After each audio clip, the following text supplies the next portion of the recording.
Hello and welcome to the Modern Fairy Sightings podcast, where we listen to people's fairy encounters. But take heed, we're not talking about winged Tinkerbells here. These are real fairies, real encounters that took people like you and I by surprise. Stay a while and hear their stories. My name is Jo Hickey Hall, and I'm a folklore researcher. Dear listener, it's good to be back with you again. I know it's been a very difficult time in the world when great change is needed. It feels like we, the people, are being called forth at this time to make those changes for ourselves. I'm going to talk about that at the end of this episode. And this is a very special episode of the Modern Fairy Sightings podcast for two great reasons. Firstly, this is a conversation with Rod Williamson from Lodge Tales podcast. On Lodge Tales, Rod speaks to fellow members of his Native American community in the Blackfeet Reservation in Montana about what it was like for them to grow up there and the many experiences with otherworldly beings that are accepted by their culture as part of life. I absolutely love Lodge Tales. It's one of my top favourite podcasts to listen to, and it's a favourite of many of my Patreon community members too. The conversations really move me, and they do in fact reflect the kinds of conversations that we have here on the Modern Fairy Sightings podcast. What I really love about Rod's show is that it's the kind of normality in which people are able to talk about these experiences, and so I think this is going to be a real treat for you. And I highly recommend that you find and subscribe to Lodge Tales. And I'm actually a member of the Patreon community on Lodge Tales there too, and so maybe you'll come and join us there. The other really huge news I have to tell you, dear listener, is that I have joined with Spectrovision Radio, and I am now alongside other podkin, the very excellent Otherworld by Jack Wagner, Haunted Objects podcast with Greg and Dana Newkirk of Hellier fame, of course. I'm sure there are others out there that binged that amazing series during lockdown. And also the legendary Mitch Horowitz's podcast, Extraordinary Evidence. There are so many other great podcasts under that Spectrovision umbrella, and so I'm absolutely delighted to be joining them. Spectrovision was set up by Elijah Wood and producer Daniel Noah, and there's a huge synchronicity, very weird and wonderful, about how that collaboration came into my sphere. But I will save that story for when Elijah and Daniel come on the show sometime soon. I am really excited, as I say, to be joining this network with such amazing talent, with these people that I've been a fan of for some time. And for me, the most amazing part of all of this is that the message of the Modern Fairy Sightings podcast will be able to reach more people. This is a project that grew organically and has developed into a warm, supportive community on Patreon, and I'm humbled every day by the emails that I receive from listeners and the stories, most of all, that I hear from our incredible guests who are able to share these personal encounters that were life-changing for them and somehow reach into our lives too and change us. There is so much more to come, and I hope you enjoy the ride as we move into this new, exciting sphere. My conversation with Rod is a great place to start this part of our journey. As you know, for me, there are no hard and firm answers when it comes to relating to fairies, but when I listen to the conversations on Lodge Tales, I feel like we're getting close to the truth. In this episode, we're going to be discussing talking owls, shapeshifters, little people, the subversion of language, and a talking eagle that was speaking Blackfeet. Rod tells the terrifying story of the time he went down swimming at the creek with his cousin, and her legs were pulled by an unknown force back beneath the waters. I hope you enjoy this conversation, which some of my patrons have already said is one of their favourites so far. If you'd like to join our community and come along to our monthly online events, join our Discord and receive monthly exclusive bonus material, then please find us on patreon.com, the Modern Fairy Sightings podcast. and I will see you at the end for a chat.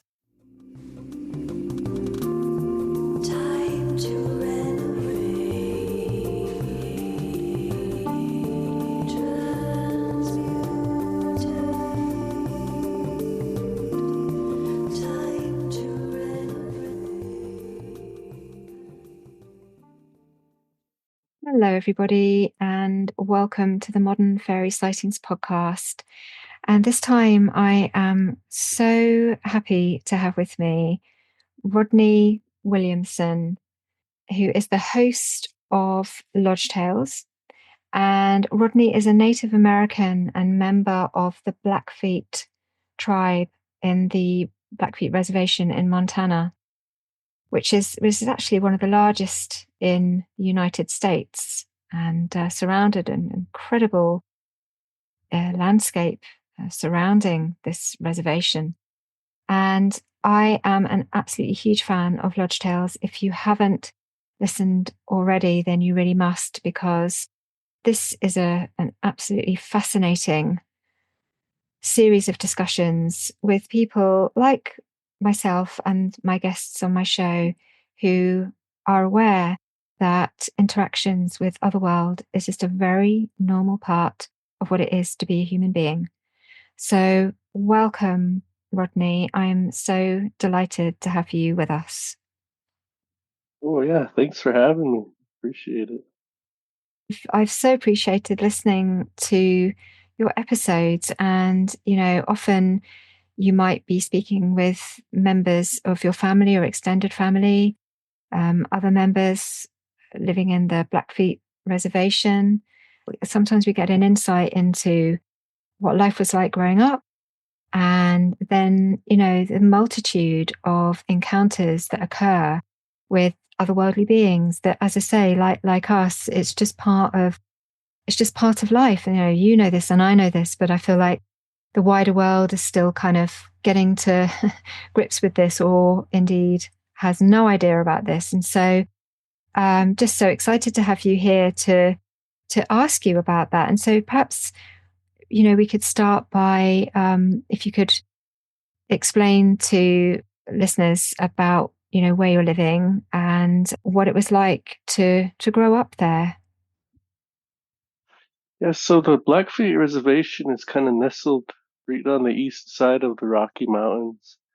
Um, to the north of us is the Canadian border, so we're just kind of like right in that little area right there. Well, it's kind of a large area, I guess, but our traditional hunting territory went all the way from Yellowstone National Park, and the west border was the Rocky Mountains, and the north border was the North Saskatchewan River.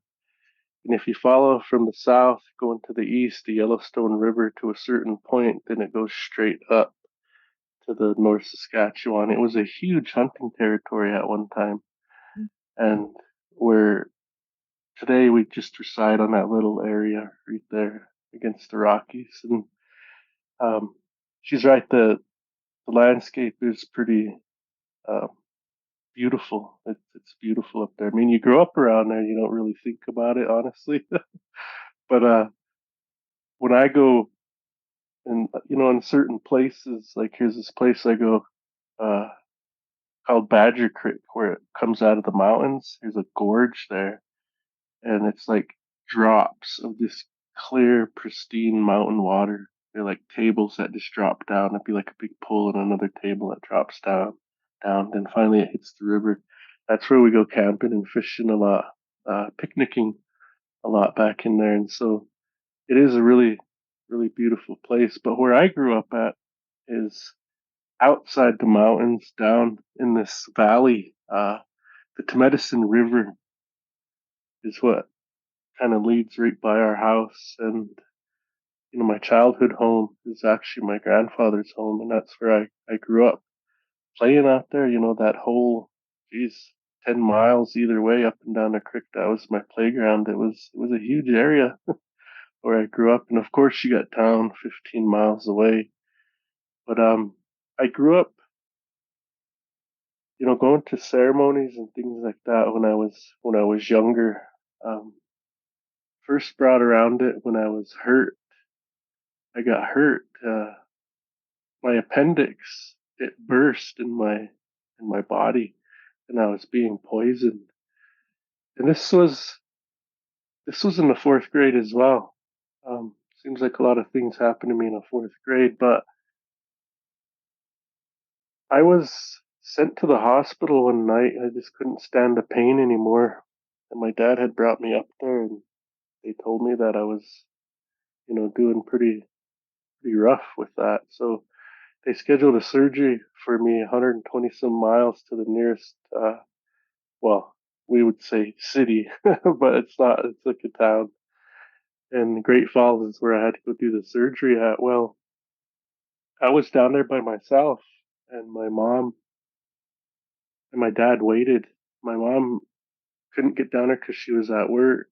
And I mean, of course, they let her off, but she was scrambling trying to get stuff ready to go. And my dad went and seen my great uncle. He's a holy man. I guess the term would be medicine man. I guess you could say. And he went to go see him to ask for his, prayers and blessings for me that I could pull through all right. Well, when he come down and finally seen me, my mom was there, and my dad come down, and he said, "Yeah, I went and seen the old man, and he said he sent a spirit down here to help you, and he said you're gonna be all right." He says, "But when you get back, after you heal up, he wants us back out there at his house." And like, okay, I was just small, didn't really know kind of what that meant or why he wanted me back or anything. Didn't really know.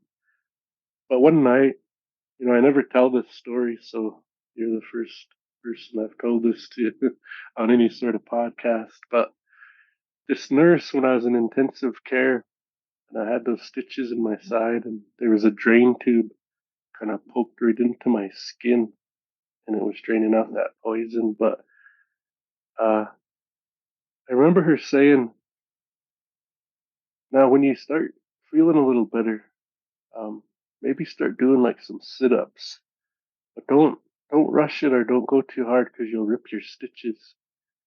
And I remember thinking about that and thinking, oh, I mean, I can get stronger if I do sit ups, like this will go away faster. That's how I interpreted what she said. Mm. And so she left, and I remember it was late one night, and I woke up and I was bored just laying there. It was in the dark, and I was thinking, well, I'm going to start doing those sit ups.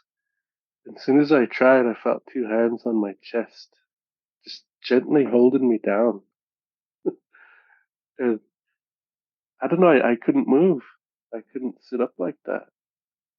And I didn't really think too much about it. It didn't scare me. It didn't. Uh, but that must have been a day or two after I was intensive care for like a week. And then about a couple of days later after this night, I remember that nurse said, no, I said, you mean I couldn't do sit-ups and I'll get better? And she said, no, no, I mean, after your stitches are kind of healed and everything and you're feeling a little better. She said, because inside is cut too, so you got to kind of remember that. So I thought, oh, I thought you meant like right away. She said, no, no, you can't. You'll hurt yourself. Don't do it now. Because I could barely even walk at that point. So I remember thinking that must have been that old woman's spirit that was sent down here to be with me, to help me, because she wouldn't let me sit up.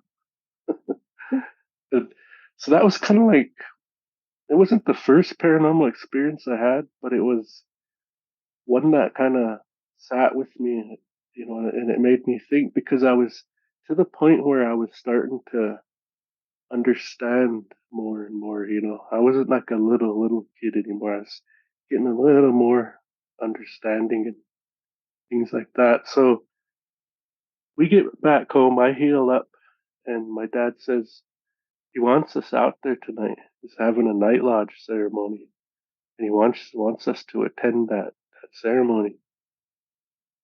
And so we end up going out there, and where it was held is in this little tiny house, and the house is empty. And it's just down from his house. It was an old, I don't know if it was his father's house or what, but it was an old house, but it was all cleaned out. It was just basically a one bedroom, but it was shaped like a horseshoe because there was a wall that went right up the middle of the house. And you went in the front door, and it was like a living room looking area. If there was furniture, I could imagine it. Then it wraps around back to the other side to the back door, and that was like a kitchen area. But everything was taken out of it, all appliances. There was no furniture. It was just walls and a floor.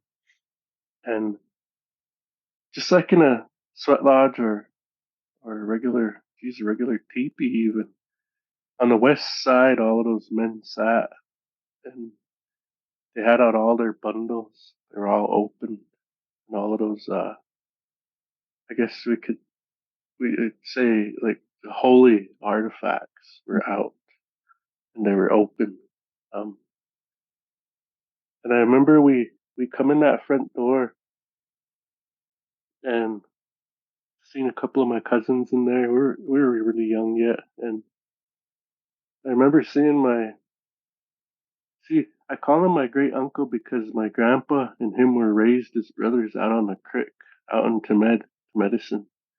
They had a little tiny kids teepee that they stayed in, and the adults had they had a series of houses out there. Chief Crow was the leader of that band that was out there. I guess you'd say yeah,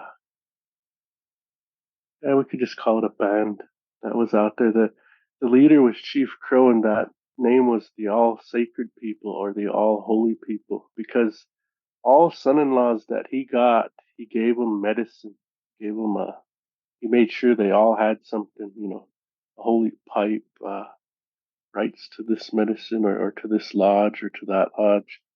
So that's why they were all grouped up like that. But there was a couple of houses out there down by the creek today where the Pots live, right down below toward the river.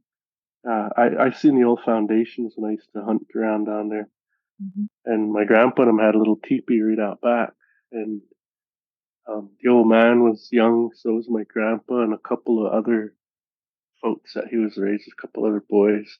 They stayed in that little kid's teepee. Well, anyways, the old man's son, um, he was barriering off. Like once everybody was in, I remember he said, "Is everybody here? Nobody's coming in anymore, huh? Everybody's here." Yeah. He says, "Okay." He says, "Now nobody else can come in or leave." And he closed that door and he started putting up. Remember, he put up like blankets over the door at first. And he had these big eagle fans, and he was smudging and blessing that door, all the windows, and then the other ones he did the same. He barriered, putting up barriers around the whole place like that, so nothing bad could get in there. And I remember at one point it was time to shut the lights off. The lights have to be off, it's all dark in there. And one side note about that, when we're cleansing an area, like say there was a bad spirit in my house and I'm trying to cleanse it, that's what we would do. We would all electronics will shut off. We don't leave them on. And you make it as old as possible. Like you don't even use a lighter to burn your smudge. You'll put a coal down, then you'll put that smudge on that coal, and then no electricity's on, no electronics, and then you start blessing the house. You'll start in your southeast corner and go all the way around clockwise circle, and that's how you do it. But it's all in the dark. And trust me, sometimes when there's something spooky around and you're doing this in the dark, you really gotta focus because it's intimidating.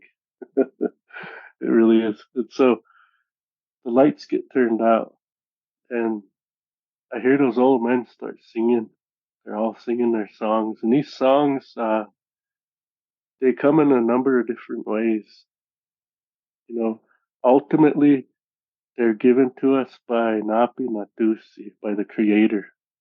You know, ultimately they come from Him, and they ain't just songs that you make up. It's nothing like that.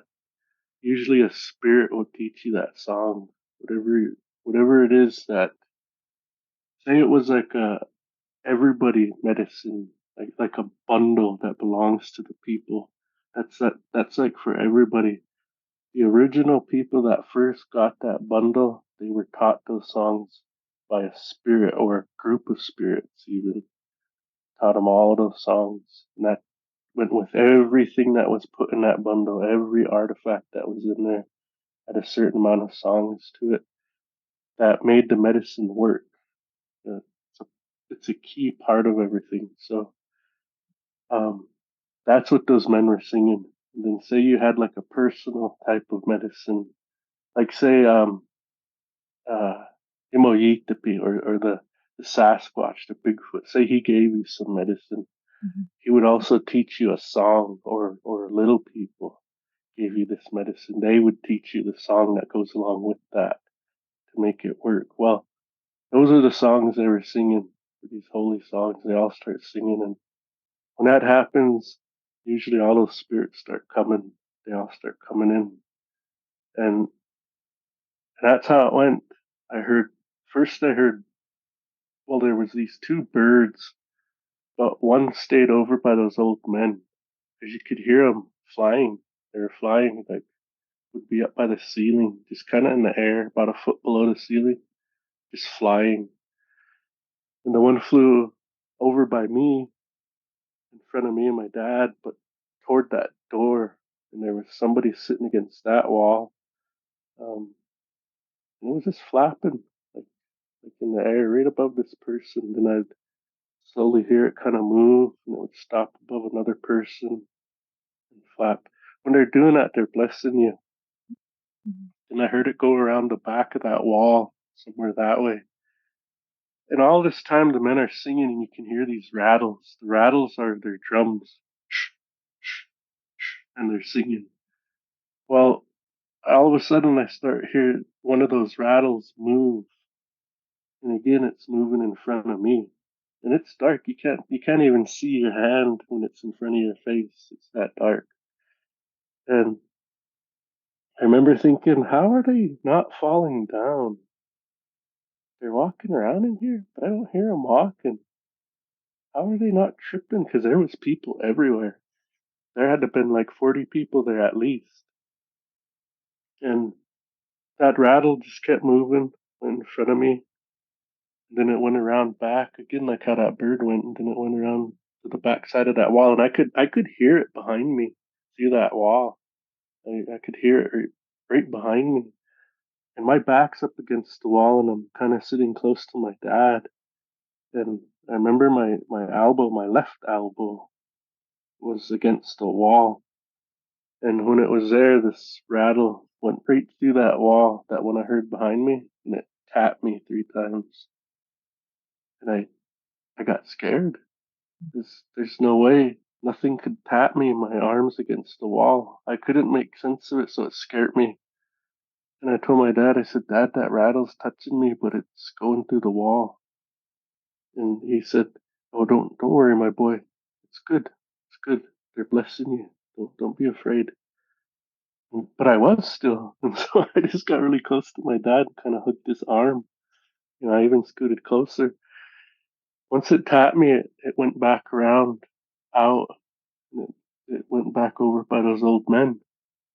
And I didn't hear any more rattles moving around after that, or well, not too much. I don't know exactly what they were doing. Like, were they doctoring other people?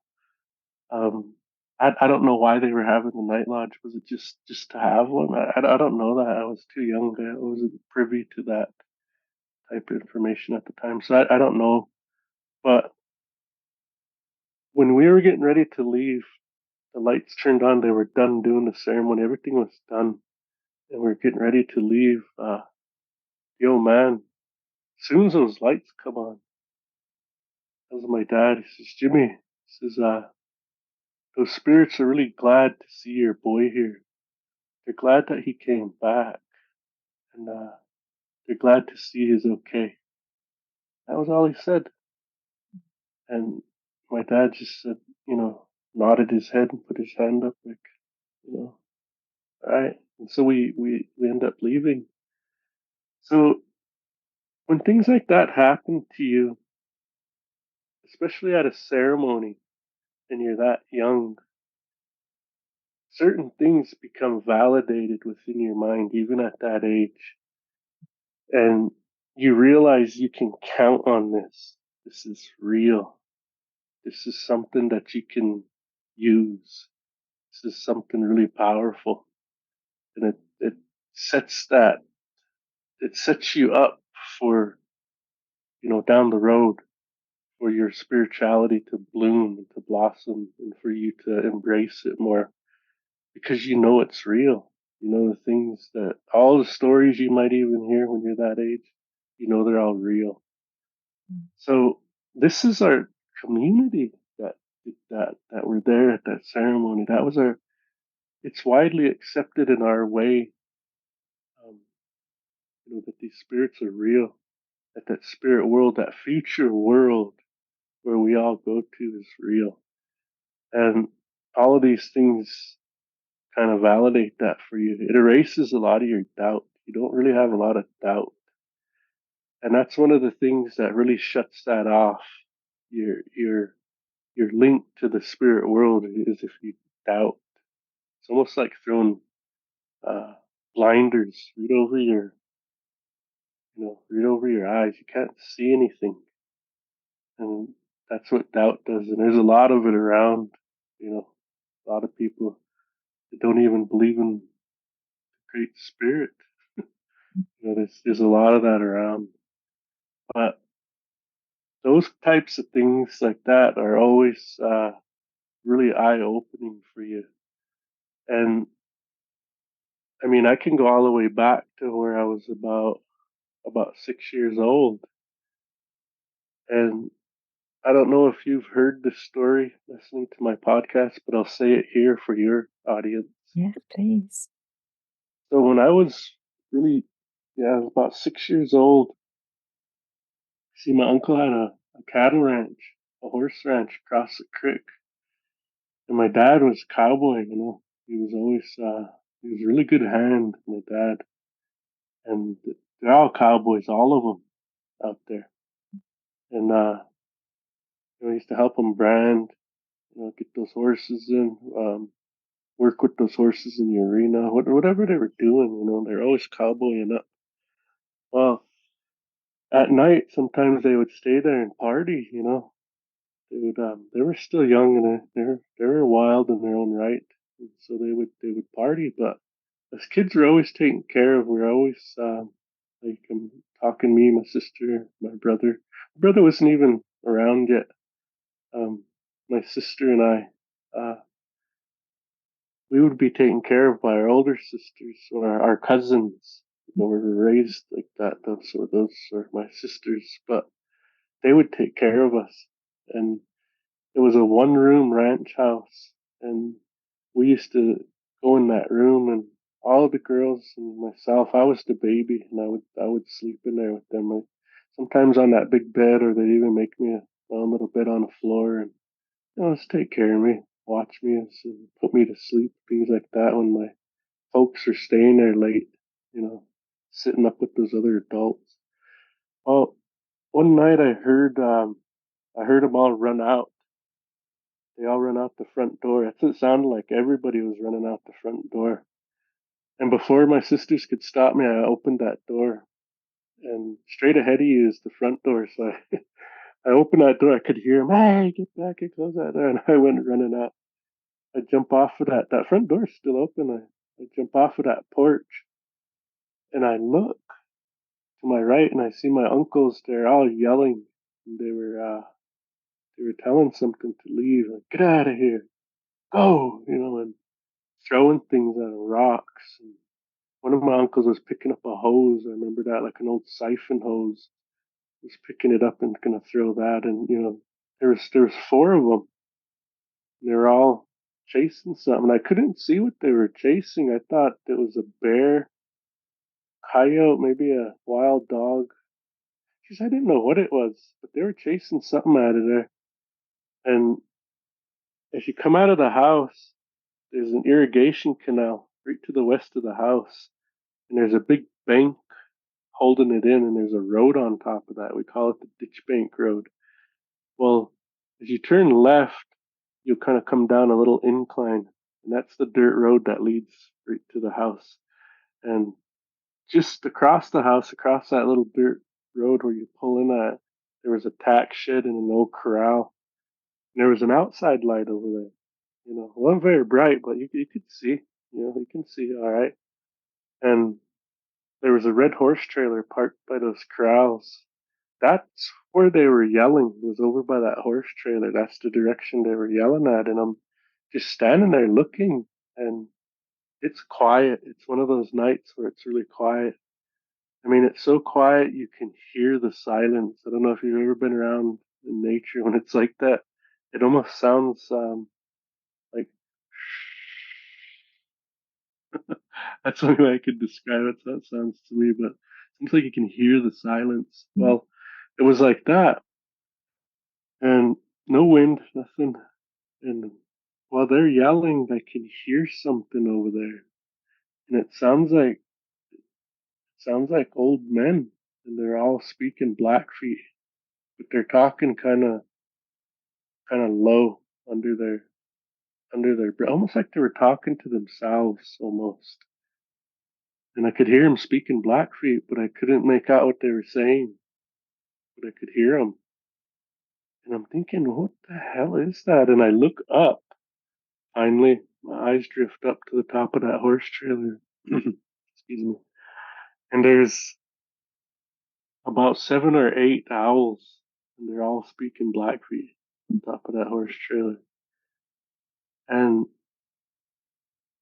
I swear my jaw just dropped. I was so small, but I remember this because of that. That like shocked me, and I can't forget that night. I can't forget what happened that night. And they were talking. I stood there and watched them as my uncles were trying to chase them away. And before long, my mom, she come out there and grabbed me. She pulled me, and I remember that too because it hurt my neck. When she pulled me, it's like she gave me a little bit of whiplash. She yanked me so hard, she was afraid too. And, what are you doing out here? Get in that house! And she just jerked me right back in that house. Well, now that I'm older, and I know what was going on that night. At least I think I have an idea. So that CP Stu, that owl, he's got a hard job because that spirit, that's what we seen that night were spirits. They they're messengers. They're to our people. I can't speak for anybody else, but they're messengers, Mm. and usually they give bad messages, the bearer of bad news, so they get a bad rap over that. They get a really hard job, and that's probably why my uncles were chasing them off. That's part of their life, I guess, or their missions, being chased off, Mm. being yelled at, whatever. But I think they were trying to warn us that night. They were there trying to warn everybody. Because right after that, my dad lost his mom, and our whole family fell apart. She was the glue that held it all together. And I thought it was going to always be strong, that family bond that we had. But after that happened, it's like we were a fist. We were so close. And then when she passed, it's just like the hand opened, and every family went their own direction. It was it was really sad that we all kind of fell apart. We weren't as close anymore. And I mean, I still love my family and everything, but we never gathered for Christmas anymore. I remember they used to always be at our birthdays, and all that fell apart too. Um, One of my other uncles lost his wife, and a daughter. It was really, really hard times. And my sisters that took care of us, they were like left alone at home, way out there all by themselves. Everybody was mourning and they're off on their own in own little world in town, partying, trying to drink the sadness away. And the kids were forgotten. Um, Another uncle lost his wife. It was just really hard times coming, and that's what I think they were trying to do is warn everybody. And it's kind of a sad thing when I think about it, but I couldn't believe I was that small. I mean, I guess I was more of in awe, I guess, in a way. I thought owls can talk. Like what else talks? That I remember that was another thought going through my little head at the time. I was just fascinated, like really? So I thought about it, but anyways, that was the night of those talking owls. It was my first paranormal experience I ever had.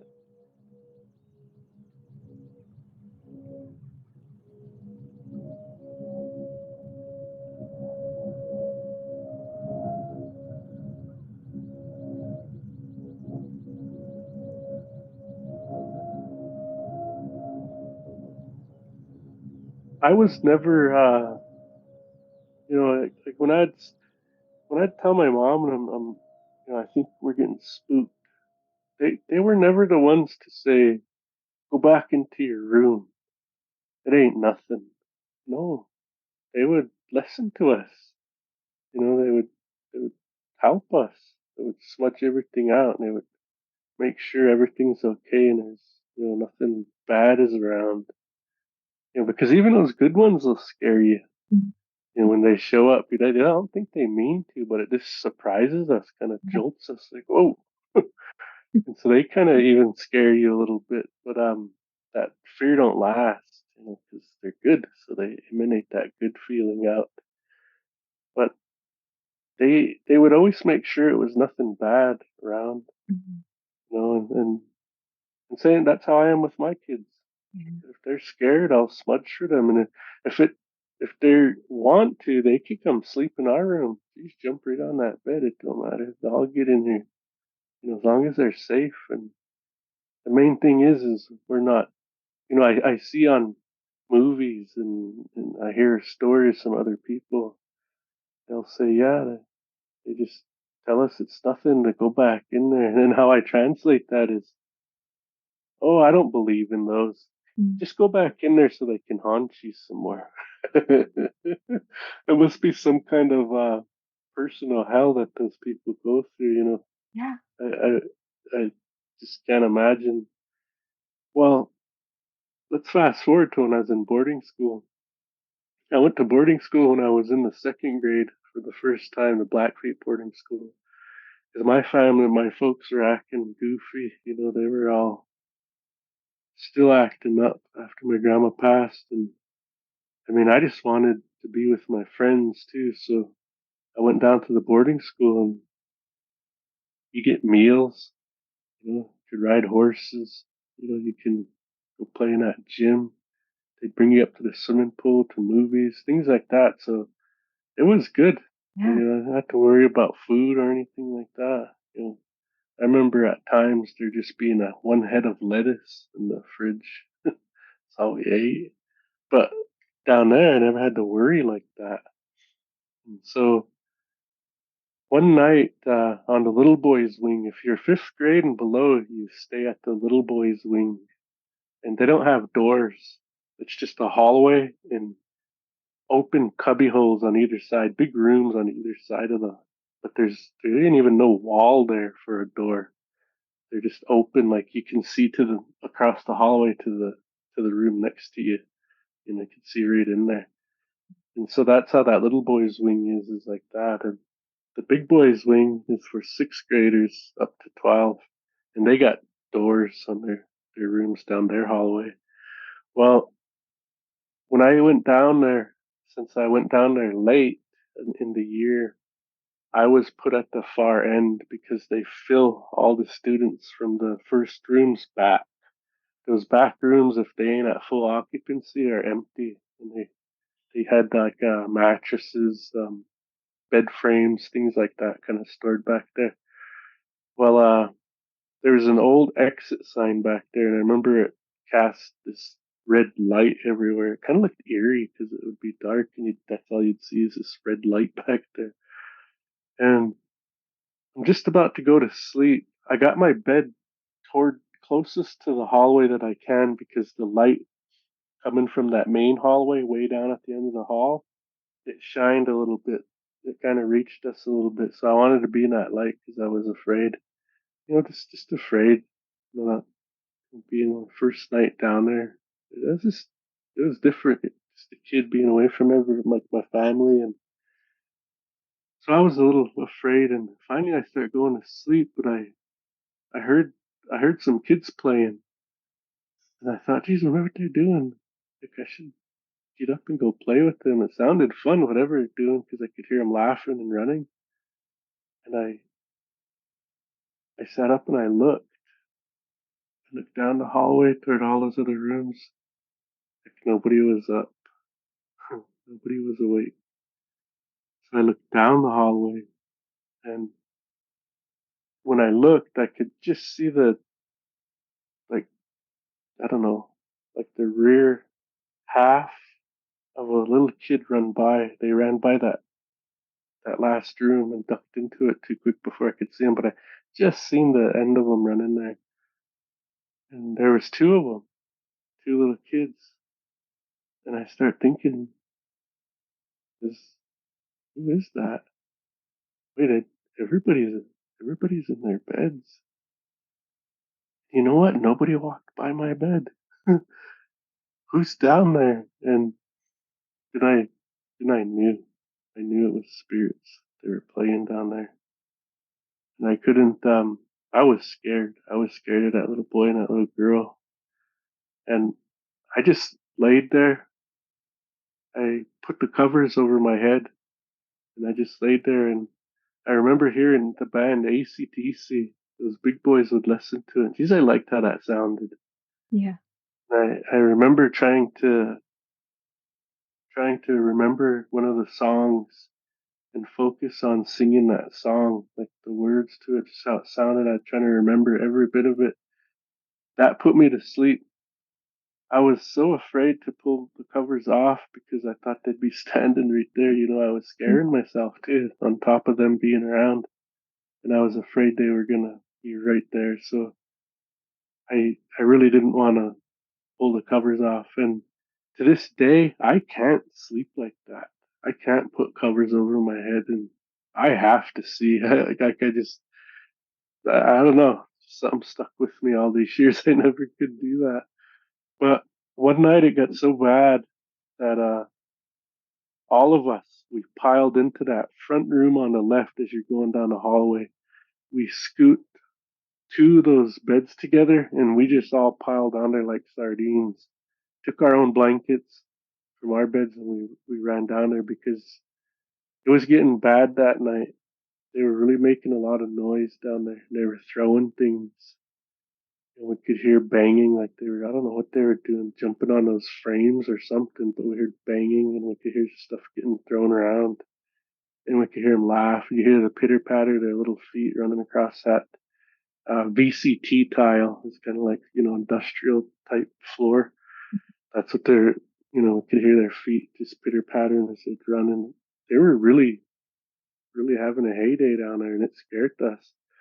So we all just piled in that first room, and the matron come down there, and she said, "You guys get to your own bed. You're not supposed to be sleeping like this.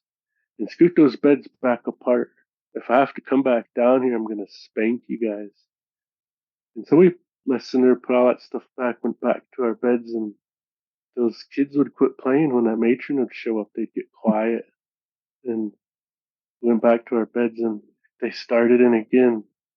They were running down the hallway toward us, peeking around the walls at us, and it was just, it was awful. I don't know how. that's how I know how it must feel when those parents don't listen to their kids because the matron didn't listen to us that time. And we couldn't take it anymore, so we all ran. It just took one. I don't know who ran first. Somebody ran to that first room, and we all run. And then we got back on those beds, and we all laid there. And hey, you guys, just act like you're sleeping now. Just act like you're sleeping. Maybe she won't do nothing if we're all sleeping. And so we were just laying there quiet. We could still hear the kids. All of a sudden, we hear the keys, and the matron's walking down the hallway to do her checks again. She doesn't even say nothing. She just walks down, stops at that bed. We'll get the two together again, and she's pauses for a second, turns around, walks back down the hallway, goes around that corner. Then we can hear her coming back. She went to get that paddle from her office, and she turns on those lights. You can hear the breakers being clicked on, and all the lights come on. And she walked back down about halfway down that hallway. She wasn't even to us yet. All right, you boys, get up and line up on this wall. So we all had to get up. So I know you're awake. Get up and line up on this wall. Put your hands against that wall. So we put our hands against that wall, and she went down and she spanked each of us hard too, like hard.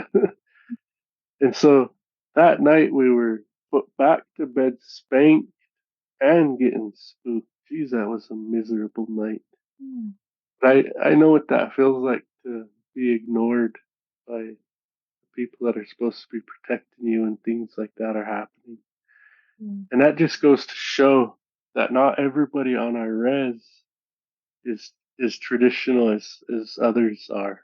I mm, come from a traditional family. This lady that was taking care of us is Blackfeet, but she was more of a Western religion Catholic mm, mm, practitioner. So that's how that went that night of misery down there, you know. And those kids, they wouldn't bother around every night. You know, you'd hear them every now and again, but we all learned to never go down there by ourselves. Like sometimes at night they'll turn those lights off, and toward the evening before you gotta go to bed, and we all watch movies in the TV room or the rec room or whatever. They'd rent movies and we'd watch them, but to save power, they would turn those lights off when not everybody was down there. Leave on the bathroom lights, but we would have to go use the bathroom. And when I was that small, I'd be too scared to go down there by myself. And I had a friend that we made an agreement with that we'd never go down there alone. Like, hey man, no matter what's going on, because there'd be kids that would come in there. Hey, will you come with me? I could use the bathroom. Will you come with me? And they'd just be getting ignored. Please, will you come with me? I remember I always got up. Hey, I'll go with you. So just go down there and stand in, the bathroom while they're going. It's like a locker room type bathroom. There's many urinals, many stalls, mm, sinks. And so I'll go down there with you. And anyways, one of my friends, we made an agreement. Hey, no matter what you're doing, if you're watching a really good movie, if you're playing a game, if I ask you to come with me, will you come with me? And I'll do the same for you. I don't care what's going on. I'll drop everything and I'll come with you. All right, let's do it. If we never had to worry again. We never had to be alone like that again around those spirits that were down there. I'm glad you were there Yeah, for each other. yeah. But that's kind of how it was growing up on the res, right? Like there's there's a lot of spirits around there, Mhm, and not everybody kind of took you serious. But in my family, they did. We were always we were never shunned for that. We were always listened to, mm, and never ignored. And so a lot of the people that are on my podcast, they've all had these paranormal experiences, especially ones from my family or just my friends or whoever, mhm, and they freely share them with me. I can't say they would come on just anybody's podcast and share, but they trust me enough and they know who I am, and I'm fortunate enough that they come on and talk about these things mm, because I think it's important for one to preserve their stories, you know, for their kids, grandkids down the road, all that. And at the same time, uh, people outside might need to hear these things because we've talked about them a lot, you know. And how I come about this was Timothy Renner, Strange Familiars podcast. I was on his podcast. The very first podcast I ever went on was his. I was thinking about sharing these stories because I was at work and I was listening to podcasts while working, and I come across his and I liked it. I thought it was interesting, and I've always liked stories, ghost stories and stuff. And I thought I would, you know, contact him and see if he'd want to hear some of mine that I know. And sure enough, he did, and you know, became, I would consider him a friend. And I thought, you know, I could get so many people to come to your podcast. I think they would be willing to share with you. And I brought it up once, thinking about it, and nothing ever came of it. So I thought, you know, Tim's a busy guy. How about I just do this? For one, there really ain't Native American podcasts like this out there. Yeah. Very few, if any. So why don't I just do it? I'll ask Tim how I go about it, and I'll just do it. And so I asked him, and he kind of took on this mentorship role, told me what to do, you know, suggested certain platforms to use, and I did it. So the first person, like I'd always go to my wife's folks' house, and we'd always tell stories. She's late into the night, and my father-in-law was one that had a lot of really good stories. And I asked him, I said, would you be willing to be the first guest on my podcast? Yeah, yeah, what do we, you know, just those old stories we talk about. Oh, yeah, I'll share them, you know, and it started, you know, but it was all because of Tim. And uh, I just wanted them on there because you don't really hear a lot of these types of stories out there. You don't. Like what I found when I was listening for these types of podcasts, like Native American ghost stories, things like that, was people would read a story from the internet. Mm. Excuse me, but that's kind of the types of stories that I would come across. There were a few that were like this, and yeah, I just thought it was a good thing to do. And Tim said, "That's a wonderful idea. This is a podcast community needs this. Yeah, absolutely. Yes, yes, do it." And so I got my encouragement, and I just went with it. I'm so glad you did. It's a really wonderful collection of stories, and to hear, you know, because part of it is sort of listening to the memories between you all as well. Because once one of you begins a tale of, you know, what you experienced, then someone else will chime in. Oh, but do you remember this and do you remember that? And that's how these stories were remembered, you know, because you would aid each other in the remembering. And you know, you hear how each person, if two people were there at that time, how you each remember it too. It's just absolutely wonderful to hear it, and it's important, as you say, to preserve these stories. It's always the same when when a guest comes on this podcast, and to hear their stories, they're just very precious.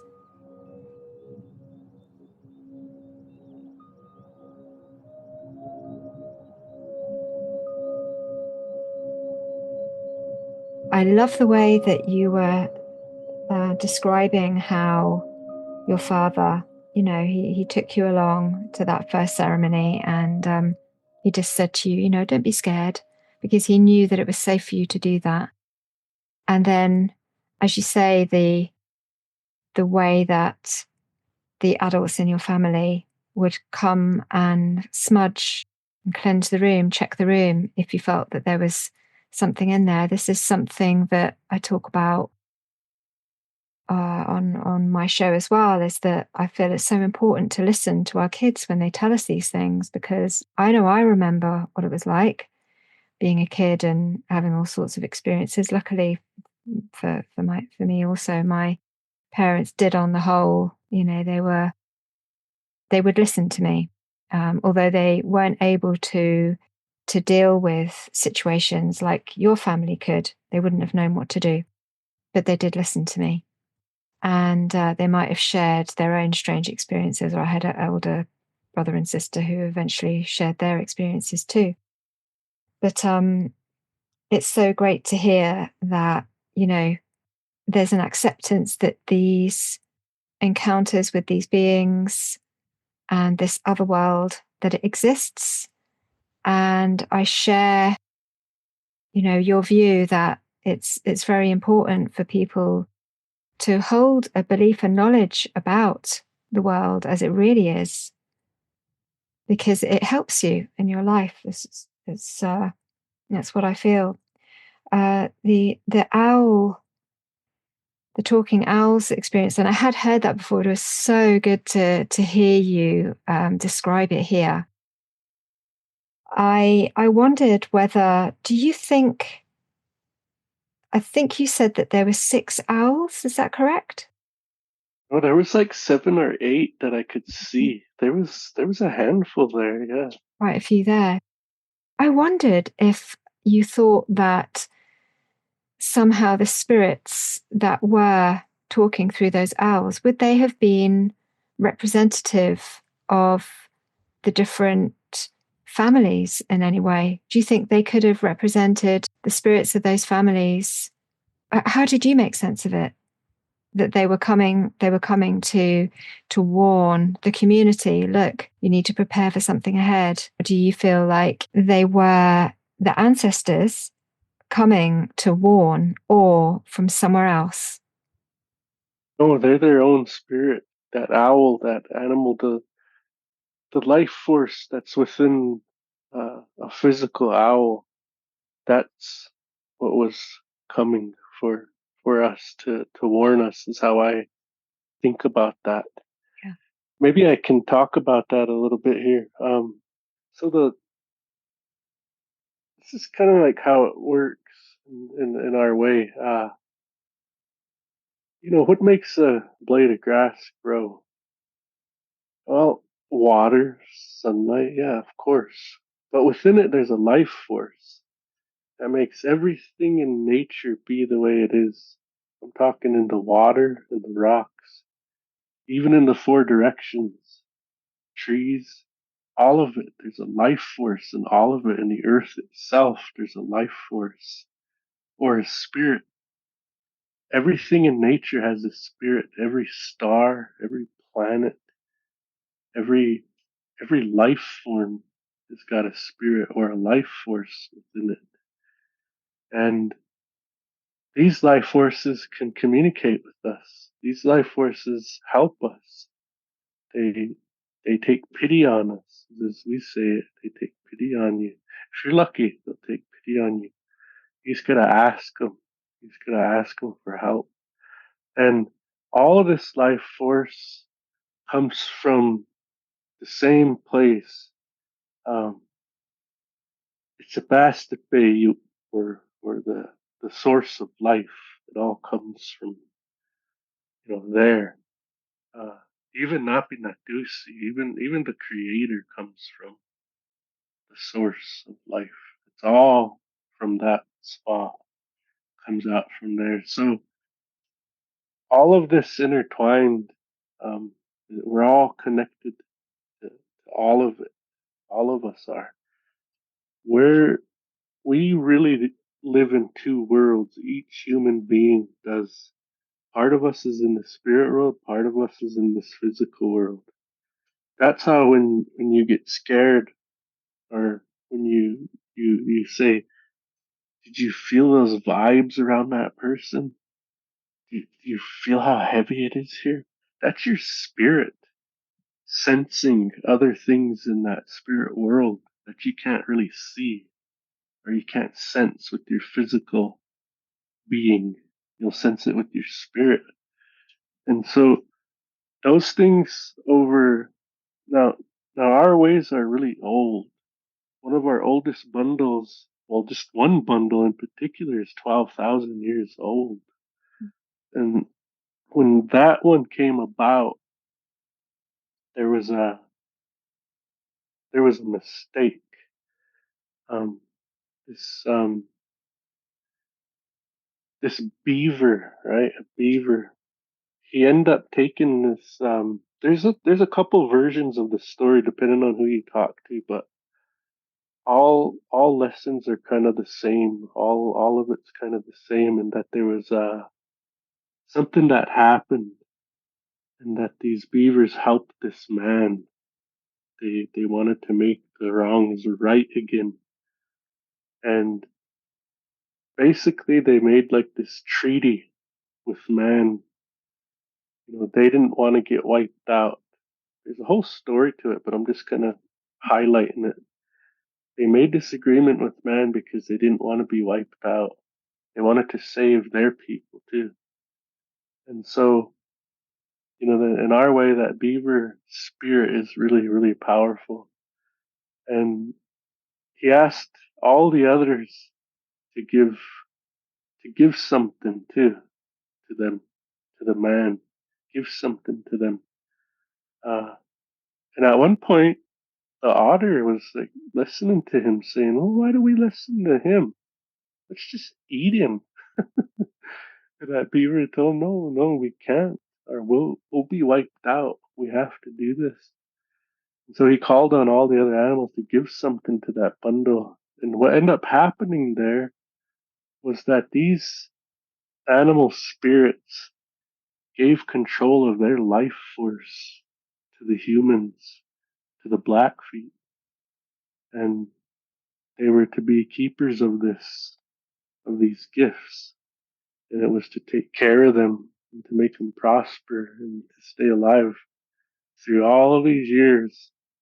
I mean, we have stories that go back so far. They say, oh, the Native Americans got horses in the 1700s, introduced by the Spaniards. No, we've had horses in prehistoric times. Our people had the prehistoric horse that ain't here anymore. They had that horse. That was the first horse. And so all of these things gave something to that bundle. And one of I guess in the original bundle, there was even a woolly mammoth tusk. Even a woolly mammoth gave to that bundle at the time. And so all of that power, when we say power, we're referring to life force, Mm. was within that, right? And so when somebody, like, say I was to get some rights, we call them rights. You have to have the right to carry those things. Say say I was to get the rights to that, to do that, to carry those. They would they would teach you everything that you had to know about it, how to use it properly. They would teach you, and this takes a long time. They would teach you, they would watch you, they would test you, and they would teach you what songs go to what order to do the certain things, and this was taught to them by those spirits from a long time ago, on how to do it right and how to call on them and how to use their life force. They're teaching you. So once you actually learn, then you'll finally get the rights.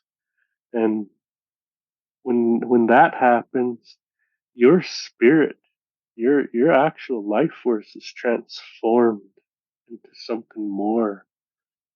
Think of it like electric cables. If you have a really thin cable, you can't push a lot of power through it.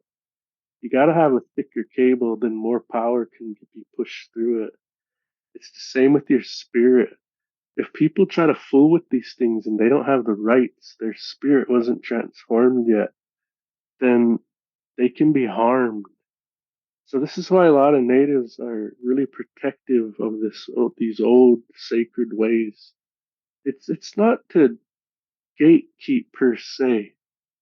it's mainly to protect you.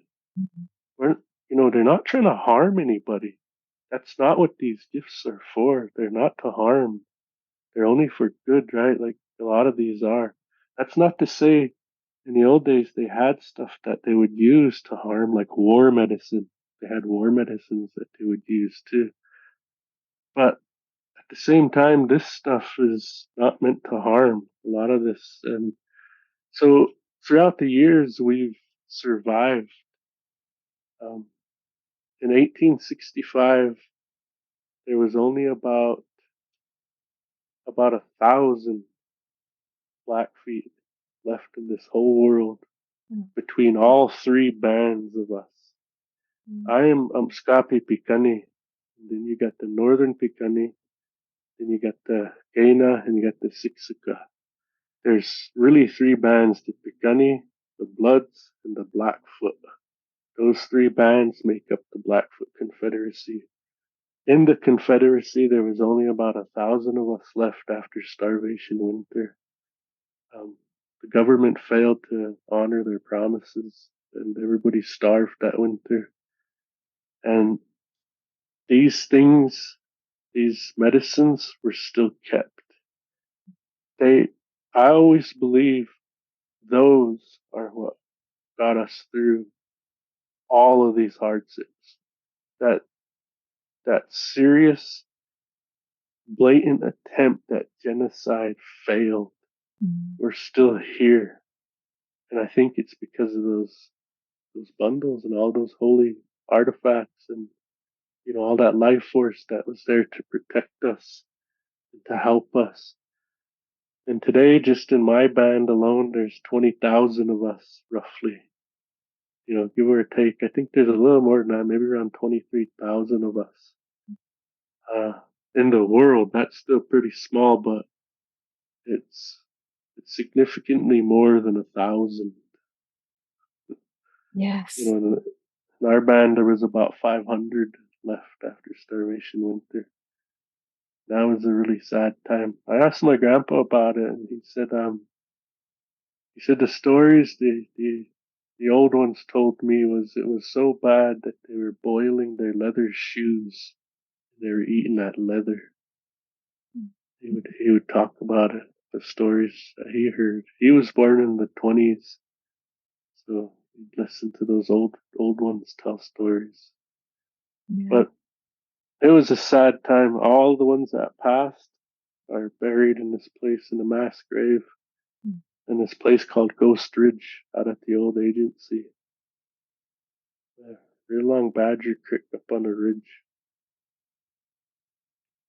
But because of those gifts that these animals give us, you, people think of different life forces as just, different animals is not anything more than just an animal. These animals, they're more closer to the creator than we are. Yeah. We're nothing without these animals, and in nature we're at the bottom of the totem pole. We ain't at the top. And what makes it like that is because we have corruption. Mm. As humans have corruption. Animals don't. You know, they're better than us.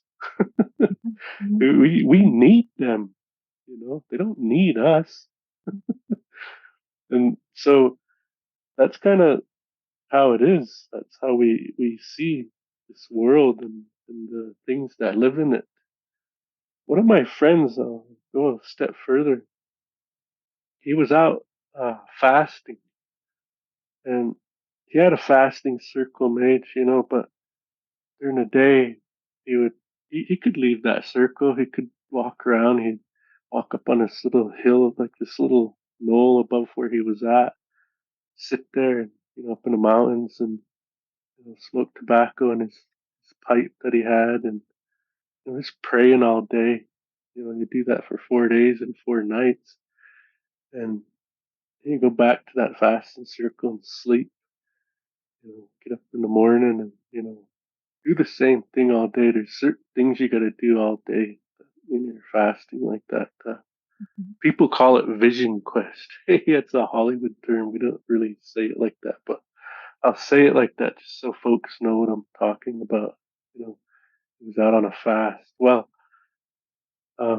he kept hearing this cricket following him around. He'd kind of walk up a little bit, and that cricket would come up. He'd go down the other way some. You hear that cricket behind him again. And he went back up and he sat down and he was smoking that pipe and he was just looking one direction. And when he turned back the other direction to look where that cricket was at, here it was a man. There was a man sitting by him. And he looked at him and he said, do you wanna smoke? That man nodded, and so he loaded more tobacco in there and handed it to him. That man didn't say anything.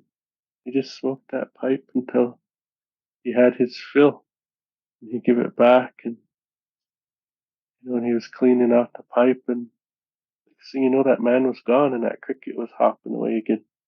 It hopped away. So, see, when those spirits come to you, they usually come to you in a form you will understand them. He wouldn't understand that cricket if it was just a cricket.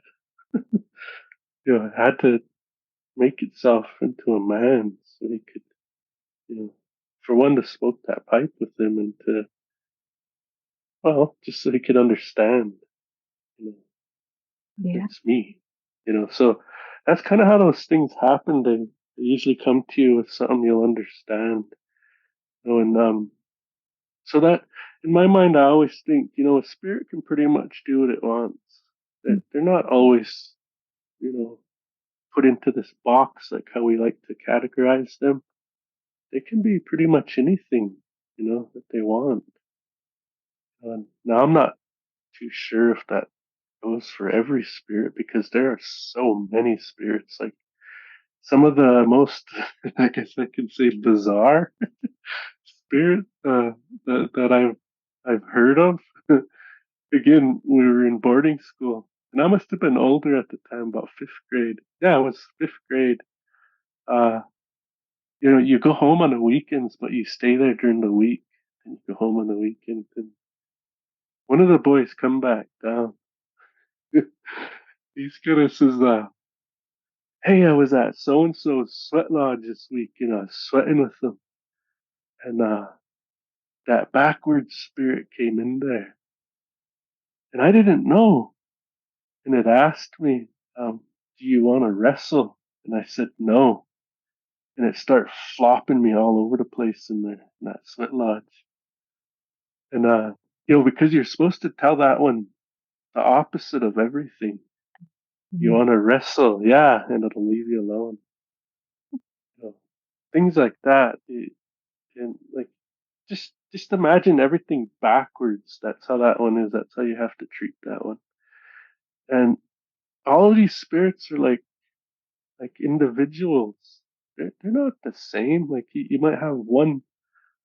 Like okay, so when I was at the old man's lodge one time, um, I heard him talking. I heard the old man talking, and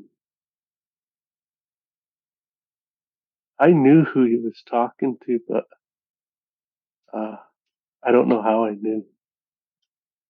There was this beta in there, this eagle that was in there, and he was talking to that eagle. Now, I I think it made himself like a man because when it spoke, it had weight, like a man has weight in his voice. It didn't sound like this light, you know, bird.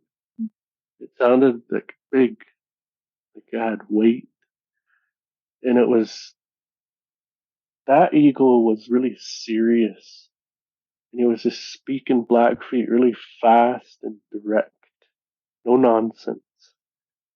And you could hear the old man just saying, "Ah, ah." And he didn't even sing no more. Everybody else was still singing, and he quit so he could listen to it when it was talking to him, telling him something. And that just means yes. Mhm. Blackfeet means yes. and it was telling him things. And before long, before that song quit, it quit talking to him, and then you hear the old man start singing again. He picked back up. I heard that talk. Now, it wasn't a voice like ours, like a man. No, it was still a bird voice. Um, it's kind of strange, but think of like a owl. I mean, a parrot. You know how they sound, that type of pitch, but with weight to it. It's the only way I can describe it.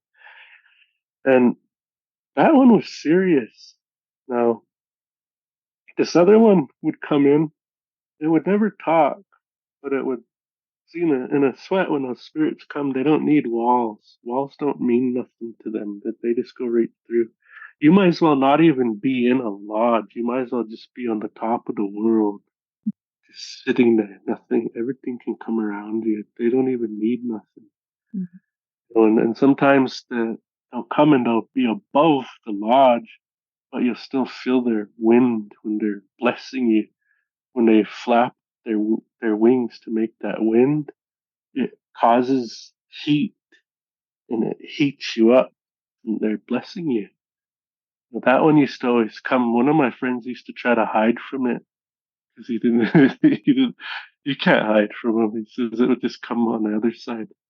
You know, he's like, "Oh, I'm hiding back." There is no back. They can come around that side too, and still bless you if that's what they wanted to do. Well, there's those two, and then this one my sister was talking about.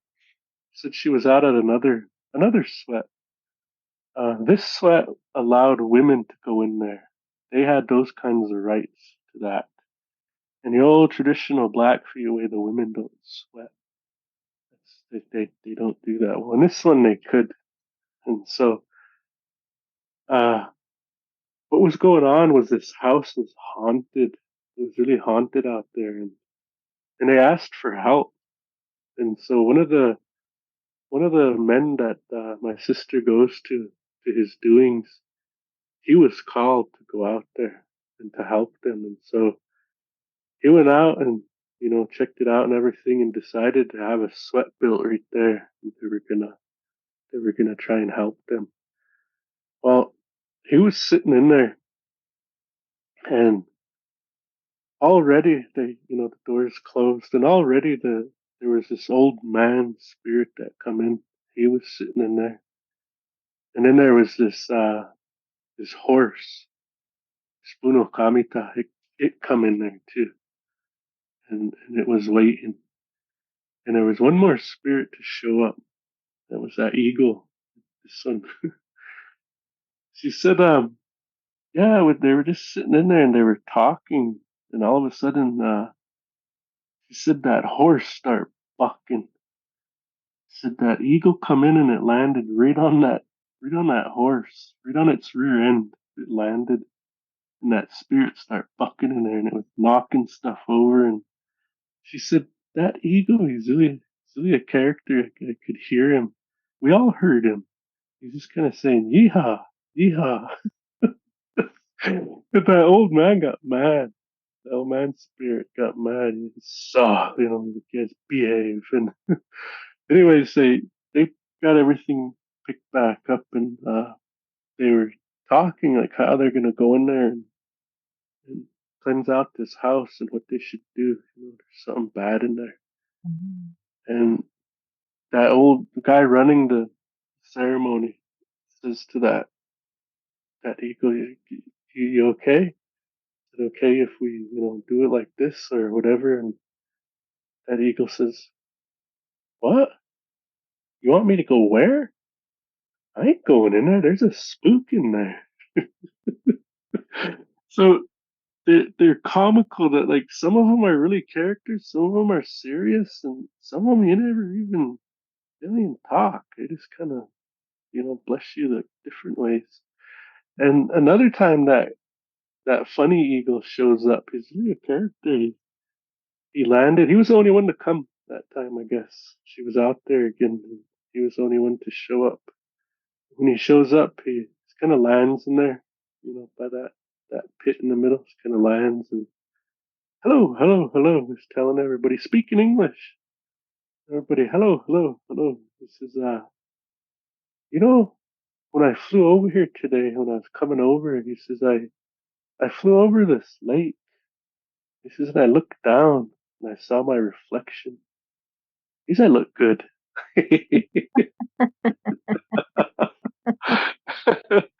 See, like that's what I'm trying to say to everybody is you can't put these in a box. They're Mm. not all the same. They're all different. Even though they're the same type of spirit, they're all different. Mm. Yeah, yeah, I'm with you. I'm so with you. I love hearing about the spirit that is kind of topsy turvy, does everything backwards. Because it really reminds me of the way, when kids play with each other, they're kind of testing out these things. I don't know if you used to do that, where you play that game where you have to say the opposite of what you mean, and it's almost kind of like exercising that part of our own spirit. And I don't know if it's a kind of a very ancient thing that is innate within us that we do that we kind of subvert in order to kind of, well, not consciously, but it is somehow meeting that world or preparing to meet that world. Yeah, yeah, we used to play that too. Still sometimes I mess around, playing with my kids. Yeah. We do that still. Yeah. Yeah. The shape shifting is something that comes up again and again, and I'm very fascinated by that. It comes up a lot in the stories that people come and talk to me about. And I remember on one occasion you spoke about, well, there are a couple of beings that um, were spoken about on Lodge Tales that have also cropped up in my discussions with people. One of them was a very memorable episode was when there were some little people in the chicken house Hmm. and they were being chased around, and another one was the horseman. That's cropped up a couple of times in your show, and that's something that has cropped up for us as well. The centaur, and the other one is the tree man or the branch man or stick man. And Hmm. this seems to be a type of being. It seems to have a certain character. It's quite kind of awkward, runs really strangely, and is quite nervous type of being, quite sensitive type of being. And I'm really only kind of getting to know a little bit more about them from people that I've spoken to. But as you say, they're all quite different, but there are kind of groups of beings that are quite similar, like the little people or the horsemen people or the stick people. But they all have their own kind of characters. Yeah, yeah, I agree with that. Like temperaments, they almost kind of like have the same Yeah. sort of temperament across the board. Yeah, yeah, yeah, that's right. Yeah. Is that something you find too? Yeah, like like those little people. For one, you don't see them very often. Mm. You don't, but they're there. They're around, and it almost seems. I don't know what I'd say if they're shy or not, because when they show up, they're Mm. big. They're a big presence. Yeah, yeah, absolutely. So, Yeah, I agree. They really are. so, yeah, like so I don't know what that is, and like we a lot of times they like these shiny things. They're always taking these things that are shiny that they like. I don't know why that is either, but that's kind of something similar about them. Where Mm. I'm from, anyways. I don't know if they're like that everywhere because I know different regions, their little people will look different. Like ours, they're only like about a foot tall and they look like old natives, Mm. like 1600s, 1700s, old natives. Yeah, how they dress, little buckskins. They look like these little indigenous folks from a long time ago. And I know if you go somewhere else, they're going to describe them a different way. So there are a few that describe them like we do. I think the Arapaho say they're the same, like they're the same kind of way. Mm. But I don't know how the Crow say it. I don't know. I've heard they say that they're these little savages. They're Right. kind of mean, but in our way, they've helped us. Those Yeah. little people have helped us, and you know, people might wonder, well, what are they? I really don't know. I don't know what. All I know is that they're spirits, but they can impact the physical world. They can have an effect on it, but Mm. they are a spirit. So why are they small? I have no idea. Were they like tall like us at one point in the spirit world? Did they just decide to be? Why? I have questions too. I don't know, but I know that they're really really powerful. They can do things. If you're not supposed to bother them either. You're not supposed to raise hell with them or anything like that. They're all the stories you hear. They're really strong. They're really strong. That they want to, like in the old days when they would help people and they would go to war with these people. Like one of the tribes would have them as helpers, and they would go to war. They would stand under a horse with their spears and they'd spear up into the belly and get that horse down Mm. and then go after the rider, but they would be invisible doing it. That's one of the old stories. Like the people that were in that battle didn't even know what was happening. They just see a horse fall over and then the rider die. They were helping them for whatever reason fight like that. And those are, I know some of them, they're obviously bad to that other group of people, but they're good to this group, Mm. because they're helping them. So I just know you ain't supposed to mess with them. You're not, like, if you offer them something, you're not supposed to look back. Anytime you offer anything, you're not supposed to look back. Okay. But yeah, you're supposed to do your offering and then just walk away and leave it. You know, I've always been told, simply put, you might not like what you see, so don't ever look back. Mm. Because a lot of times those spirits that are accepting that, they might not be what you think. Like say you're out feeding, I don't know, say the sweet the bees, the water spirits or something. Mm. Say you're out feeding them and you decide to look back, you might see something horrible that scares the hell out of you. Well, I mean, I don't You know about you, but some of the stories relating to water beings are the scariest. Yeah, they're powerful too. They're really powerful. I remember hearing on your show a story of one of your friends when she was a little girl getting kind of pulled by her legs when she was. Yeah, yeah, that was my cousin. That was your cousin. Yeah, it's my first cousin too. My mom's sister, it's her daughter. But yeah, that's they down that place where my grandpa and them grew up at, that Potts land. That's where they stayed right down there.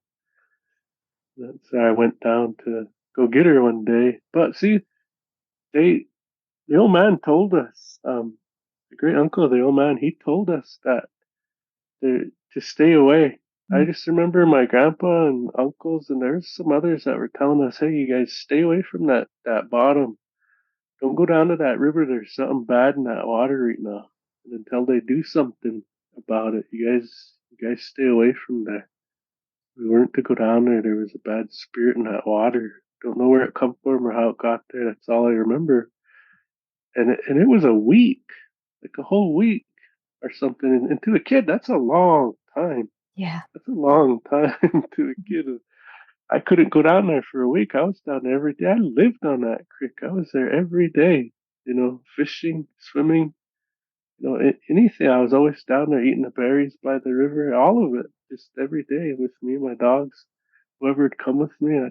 You know, so I finally said, all right, I'm just going to go down there. But I took a can of tobacco, snuff, Every time I crossed that river, I put a pinch in there, and I told that water, "I'm sorry that I'm walking on you, but I need to cross through here. I'm trying to go get my cousin. And just take pity on me and let me cross safely." Even though it was ankle deep, I'd say that same prayer to them. I just kept walking. Every time I had to cross like 3 or 4 times before I got to where I could cut up from that bottom up to that house. So I went up because I was about midway between our houses and their place. Going along the creek, the route I took was probably about 2 miles. And so right in the middle of there, there's this really, really nice green hole that formed. Well, I went up and got her and I said, "Hey, there's a really good place to swim down there. You want to come?" And there's no adults home. They were gone. She was there alone. I remember that. She was alone. And she said, "Yeah, yeah, I'm not doing nothing." So we go down and I showed her where we get on, walk on that. So it was like an artificial bank that they're using to reinforce that irrigation canal up there. And it Mm. had rolled off and it landed in that river. And it formed this really cool, like, you know how water kind of does like a little current and it just digs like a shovel? If it's Mm. flowing over a rock, say, that's what was happening. And it was just digging out that backside, making like an undercurrent and just dug it out until it was a green hole and there was no more undercurrent there. But we were swimming in that and I could get to the bottom of the green hole and still put my hands above my head and I'd still be like 2 feet from the water, from the top of the water, and it Mm. was really deep for me. And so it was fun. But I was showing her, well, you walk down it a little bit to about knee high and we just dive in. That's what we've been doing. I said, "Watch, I'll show you." And I dove in and come back up. I get out and I said, "This is how we walk back up." And we just keep diving right here. So I said, "Good, try it." And she dove in like that. And she was just coming up. And at the sun, I remember seeing the sun shining down onto her face. And I'm looking at her and she's smiling. Then all of a sudden, she gets this scared look. Like her eyes get big. Her eyes are open, they get big. And I hear her screaming and bubbles coming out. And she was coming up and it stopped and she started going back down and I was like, "What the hell?" And I grabbed her hand, I reached in and I remember I almost fell in, but I was able to pull her. And it was hard, but I had to really pull her. I pulled her out. She come out still screaming, "Something grab me, something grab me." And we ran off that little bank and we sat on the side. And it was her left foot, her left ankle. We looked at it. She grabbed me right here, and it was a handprint about the size of a man. It was just red where it grabbed her. It grabbed her really hard, and it was pulling her. And it was those one of those sweet dippies that was down there was bad. And they told us not to go down there, and we did. Well, I was the ringleader, and I still kind of feel bad over that. I should have just listened to them. But I was a kid, and Yeah. I couldn't stand to be away from the water. It's a big lesson to be learned. My goodness, you must have always listened to them in future after that. That was a huge lesson. Yeah, I never fooled with that. Never, never ever fooled with going against what they say. I never fooled around like that again. Do you know got how they dealt with the spirit in the end? No, I don't. Um, I don't know what happened, but I remember being gone. I don't know where we went, but I wasn't even out there for a while. Mm. Yeah, I don't know what happened, but when I come back, I don't know if I went to the city to visit my aunt with my mom or something like that happened where Mm. one of my aunts lived in Tacoma and I think we might have went to go visit them. I really don't remember what happened at that time, but I remember being gone. But when I come back, it was just normal. Like Yeah. you could walk up to that water and you didn't feel that apprehension, like it just going across. But I would still offer my tobacco when I'd go down there. And, Mm.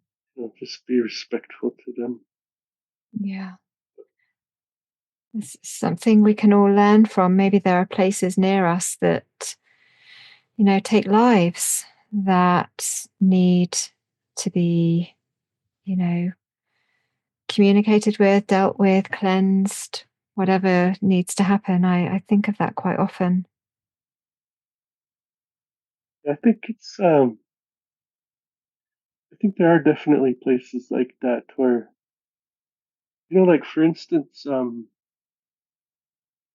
mean, similar but not really the same thing is like, this is how it was described to me, like the alcohol spirit. One of my friends says it's really a lonely spirit. It's really lonely that that's those spirits that are attracted to that. That's how they are. And he says, I've heard of people breaking out of that hold it has over them by just asking that spirit to take pity on them. Can you just leave me alone now? Just take pity on me. Don't bring me around this all the time. Things like that. And and that's what I think about some of these other areas like you're referring to. I think at some point you just gotta ask that spirit, you know, to have pity. I'm not saying it's gonna lessen, but well, at least you're addressing it. At least you're not ignoring it. You're acknowledging it and you're asking for that help. And what's more is, the power of the creator. There is nothing more powerful than that. And knowing that the creator is with you, and, you call on him and you ask for his protection. None of these things can bother you. And that's kind of a universal thing. You look at these other folks, they can get those bad spirits to leave them just by saying that name, Jesus. There's something to that. I don't know what it is, but I mean, Mm. I understand that nothing's more powerful than the creator himself, So when you're addressing these ones, just realize that, you know, you've got that light around you and you can ask them just to leave you alone, take pity on you. I kind of think about things like that when there's something like, I don't know, like a haunted, say an old abandoned building, haunted building or something. I'm not saying you ain't gonna get bothered in there, but maybe you have better chances if you just ask them to leave you alone. Like I was getting haunted a lot at this warehouse I used to work at constantly. This thing that was in there was a man, and he was always trying to get my attention, always. And so, yeah, I was afraid that it would scare me, but again, I had to turn out all the lights. When I finally smudged it, I prayed it over, is how I say. I had to go and ask, the creator to help that spirit there. It was stuck there. Mm. And it was starting to scare people. It was, I got the feeling it was getting impatient or angry because it didn't know what to do to get out of there or Oh, how to move on or anything. So yeah. even though it was scary, uh, pitch black down some of them aisles, I had to go and do that. And I ran into it face to face with it, but I couldn't see it. I just knew it was right there. And, I ended up walking, had that smudge, so whatever it was couldn't stop me. But I did stop and acknowledge it was right there, and I just prayed for it, asked for the sun to take it over, and after that, we never got spooked in there again. We'd never see it show up on the security cameras. We'd never see it peeking at us. Well, just me. I'd never see it peeking at me. It wouldn't move things anymore. It was gone. So I'm pretty sure the sun heard me. And I'm pretty sure he took it. He helped it. At least I hope he did. How was it showing up on the security cameras? Would it just be kind of flashes or? Oh, like a man. You just walk in. Like when I first put that camera up, almost like he didn't know it was there because he walked into the screen, into the frame on the side of the camera, like the very left side on the screen. He walked in and like looked at the camera, then backed up real quick, like, oh no, there's a camera, and like backed up, like, Mm. oh dang it, like I got caught or something, you know.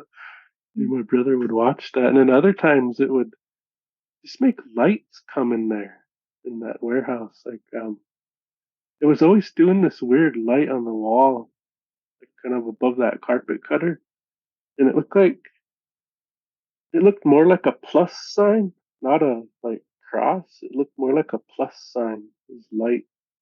It would show up, and usually it would stay there a long time. And sometimes you'd see other lights kind of by it, and it would just kind of fade away. But yeah, a lot of weird little lights would always show up, and they're not dust. I'm talking like little lights about the size of a ping pong ball Mm.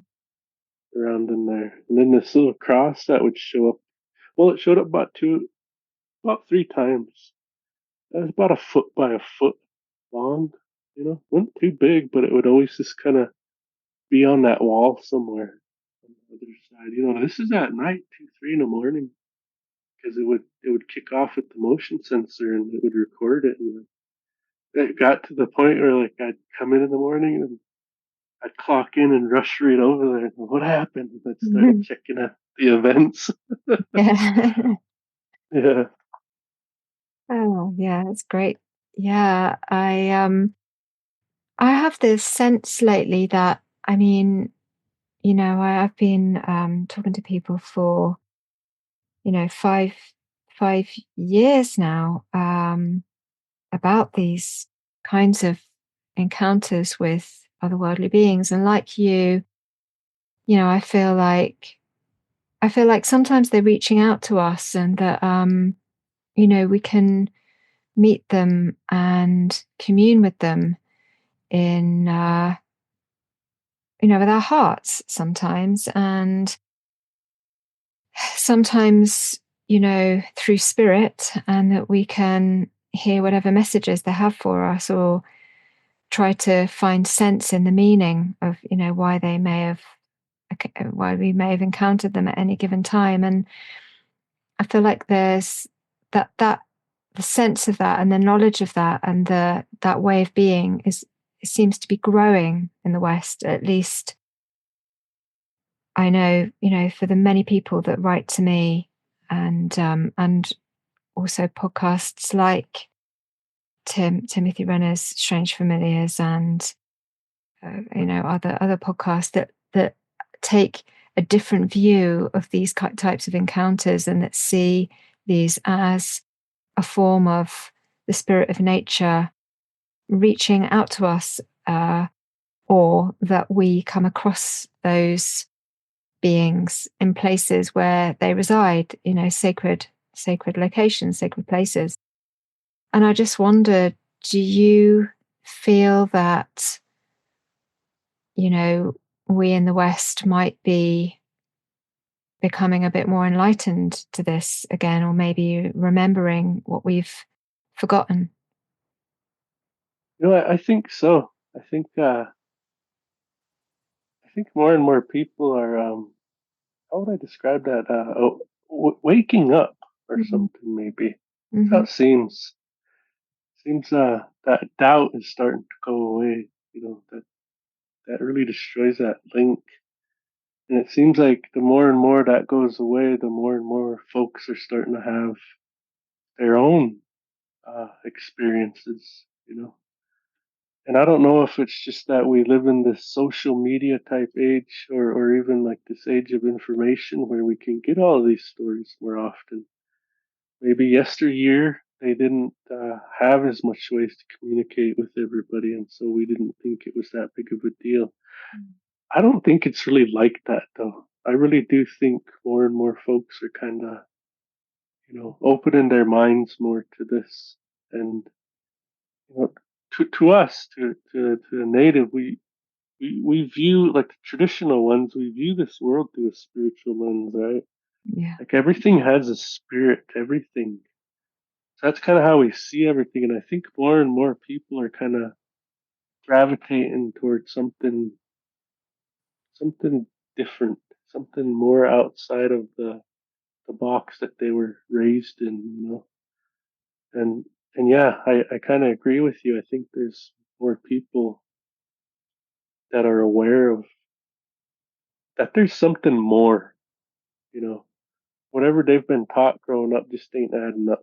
There's Yeah. more to this. And for us, like me, I know that I was very fortunate to be raised the way I was, around the things I was around, the people I was around. I know this, and even into my adulthood, still go to the ceremonies, stuff, and I know it's unique. I know it's something special, something I can rely on. I don't have this spiritual void within me. I'm not always searching for something. I know where I'm at and what makes sense to me and everything. And uh, I would just tell folks, it doesn't matter what you believe in. It doesn't. Uh, it it doesn't. Those spirits, they believe in you. You don't have to believe in them. You know, they believe in you. So what I'm saying is, regardless of what you believe, they're there. Mhm. That whole world is there. And if you were raised in this way to where you think that you know all of those things are bad, they're evil, they shouldn't exist, then that's your way, and I respect that. You know, in this life, that's your journey. That's the path you're walking in this lifetime. You might come back and live a different life and not walk that way, but for whatever reason, you're on that path. Just stick with it. Go with what works for you and follow that. Like in our way, we can't recruit people. Oh yeah, there might be a flyer out there. Come to the Sundance. No, there's nothing like that. Or you won't ever see them standing, anywhere outside a grocery store. Yeah, come to the sweat lodge this week. I mean, nothing like that. We're not allowed to do. That's like not how it goes. You just don't do that. But and that's our way, right? Now, if somebody like say in my tribe wanted to go sweat, you'd have to go seek it out. You'd have to go to that place and ask, when are you guys sweating? At this time, is it alright if I show up? Yeah, come on out. You have to go seek it out. And, you'll never be invited per se. People might say, "Oh yeah, we're gonna sweat." That's the most you'll ever hear of an invite. Mhm. Just so you know, we're gonna be sweating. It's not, "Hey, come out." It's really not like that. And so that's what I'd say is just, stick with what works for you, and please don't judge others for what they believe either. Because I've been judged a lot in my life for my beliefs alone, and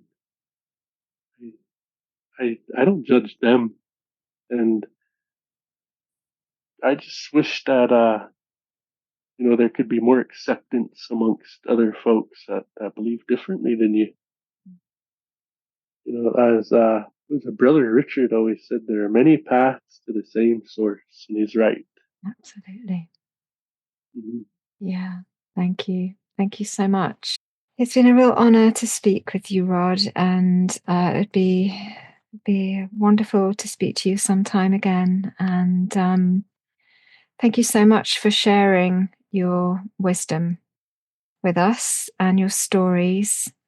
I agree. We're awakening and realizing the loss. What you mentioned there, how many people are searching, and I think they are kind of searching for that sense of the divine, which is missing from a lot of people's lives. We're kind of moving, well, many people, not everybody, obviously, but many people are turning turning inwards and finding that sense of uh, divinity and nature at the very least again. and the losses that have been made there. And I feel like you, they're starting to realize that the world is not how they were taught it was. There's this recognition. So yeah, You go back far enough, yeah, we all had our own spirituality before Western religion um, came came to be. All of us, don't matter who you are, we all had this way about us, and certain ones haven't evolved much, and they still have their old ways, whereas others have evolved in their religions and their belief systems and whatnot. But I think the way backward is actually the way forward when it comes to viewing spirituality like that. And I think if more people could get back to their roots, it would be more beneficial for them. That's not to say, like, look at Brother Richard. I can't, man, that guy speaks like an elder. mm, Like, like he's elevated. He's like more than I could ever hope. If I could be just a small percentage of Brother Richard, I would say I have done and learned something in my life. mm, You know? yeah, So I really look up to these people too. That's not to say that that's wrong, but at the same time, I think these older ways, they're more accepting of the spirituality, yeah, the natural spirituality, I guess is mm, how I can say it. Natural to our people, whoever those are, you know.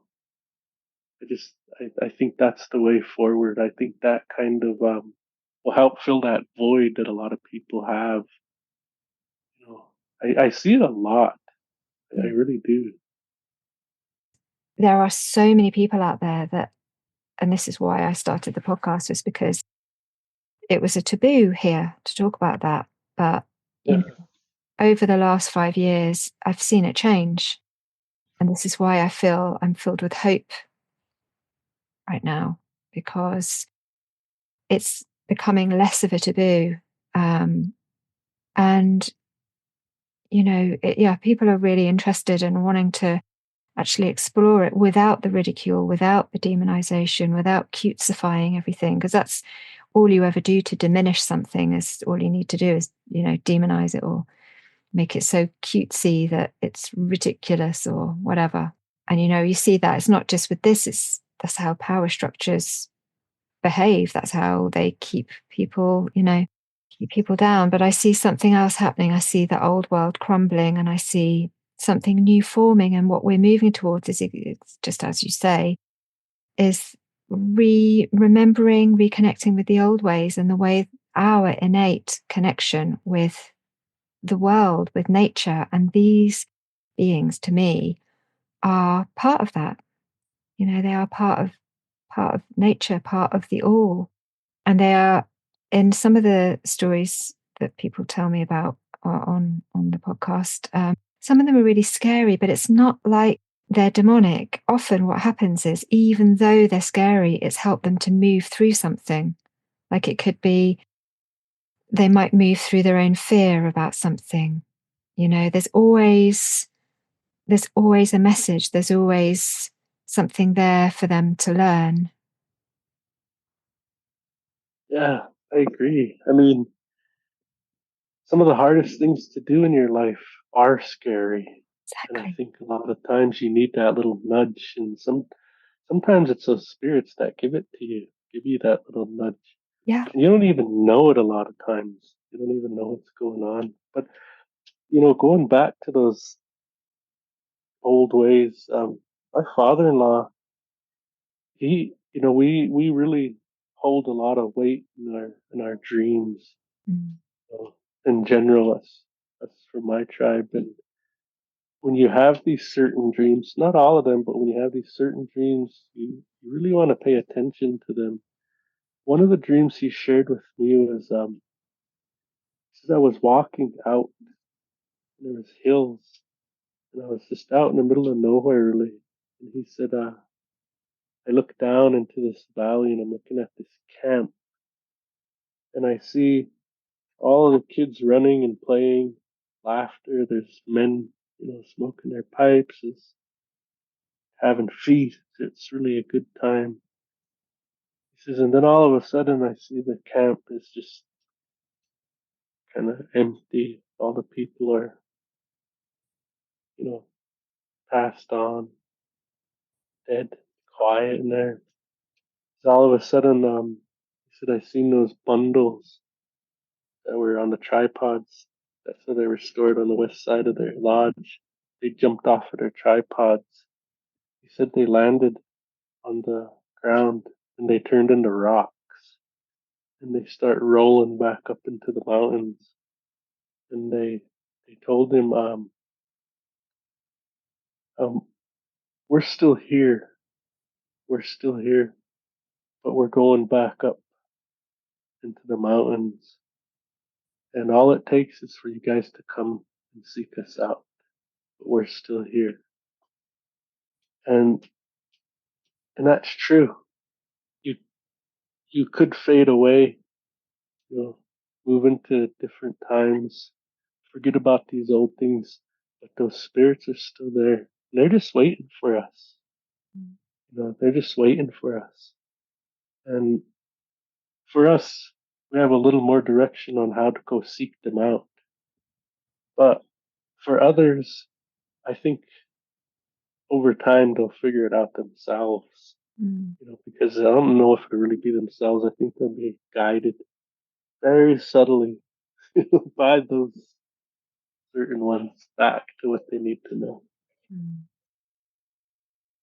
It's been so great to be with you, and thank you so much for your time. Yeah, I appreciate it. Thanks for having me on. I will post all the links to your podcast on my show. And is there any other way that you would like people to contact you? You can go to lodgetales.com and send an email there, or message me through Patreon, leave a comment on YouTube, Spotify, Apple Podcasts, anywhere like that. You can usually leave messages and I'll get them. Or you can email the show at lodgetales@gmail.com. Wonderful. And I'm in the Patreon. I really enjoy being a patron there. And some of the other people in my Patreon are also in your Patreon. We all really love it. So, yeah, thanks again for all you're doing, Rod. And speak soon anyway. Take care. All right, you too. See ya. Time to renovate, transmutate.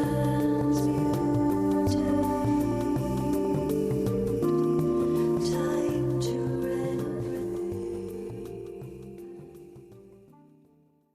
A huge thanks goes out to Rod for coming on to chat with me.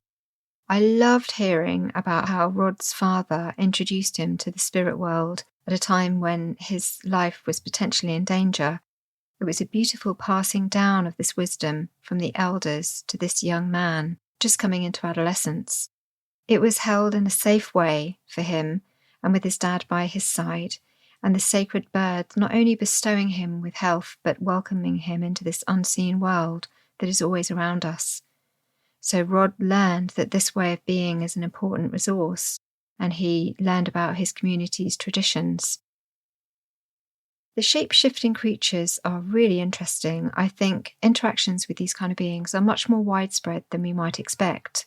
We heard of a talking eagle speaking Blackfeet and the shape-shifting cricket, and it felt wonderful to hear these stories and that this is a normality for many people who work with these worlds. I know of many people who have had similar interactions, but as I've said before, these encounters do not always have to be quite as breathtaking for them to be meaningful. Many of you listeners have sat in your gardens or parks before, or been on hikes and had a sudden moment with a wild creature or bird. You may have had eye contact for some moments and felt the world somehow moving through you. These connections with nature are a part of being human, an important part. And Rod's stories give us a flavour of how much more connected we once were. What were our relationships once like with these creatures and with the spirit world, who reach out to us through various ways in nature? We feel it when they do. Indeed, the spirit world itself is a part of nature. as Rod so beautifully described. Something about our conversation reminded me of what it was like to chat with my own father about these other worlds. There's a relaxed sense about its existence. It feels close. I know I have mentioned at some point previous that it's just 3 generations back that my grandfather was born. It was 1888. Hard to believe, really. And in case you're trying to work out the maths on that, my dad was one of the youngest of 9, and I am also the youngest in the family. And each generation continued having children into their 40s. The world, or particularly rural Ireland, was a very different place back then, and we led lives that seem unimaginable to most of us now. To imagine the beliefs and traditions that have been lost over the 3, albeit long generations, is heart-wrenching. But for Rod, their entire community was almost annihilated. How do you get over so much grief and remain intact with your strong beliefs in the divine? It's hard. But that's exactly what got the Blackfeet Nation through the worst of times. The bundles that the ancestors had passed down.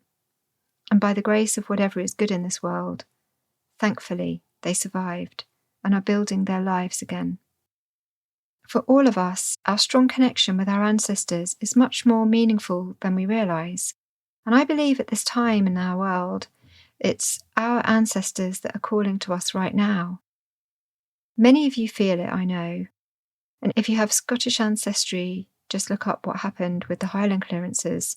If you have Irish ancestry, make sure you're aware of the structures which created the so-called potato famine. It's the same old story that's been going on for centuries. And as I said at the beginning, it feels like for all of us, we're being called upon right now to make the change. And I can't tell you what it is you need to do. That's something you need to find within yourself. And I think it will be different for everybody. What one person feels compelled to do at this time will be very different to what another person feels deeply they need to do. So, as Rod suggested very wisely, in terms of beliefs, please don't judge what others are doing or perceived to not be doing at the moment. Just have faith that they are awakening in their own way and also doing the best that they can. Some people are coming together right now in a show of resistance, and I am aware that there is a worldwide strike on April the 22nd. For others, they feel compelled to hold a space of peace within themselves to aid peace externally in the world. Others will be taking action in their own communities so as to directly help those affected by war and suffering. What has been really encouraging to see is the fact that people who were previously silent are now beginning to feel they need to talk about these horrors being inflicted on our brothers and sisters, even if that means within just our families and close friends being able to actually acknowledge what's happening. And there's a growing realization that this is not going to go away and resolve itself. And I feel that that came through really strongly for me in witnessing all of this, particularly towards the end of last year, was that no one is going to fix this for us. It's about us. It's about people like you and I deciding that we do not want this anymore. And actually, we are the ones that have to come together to bridge the division. And I've been thinking a lot about how when we each came into creation, the embryonic process, what we did was we split, we divided, the cell divides.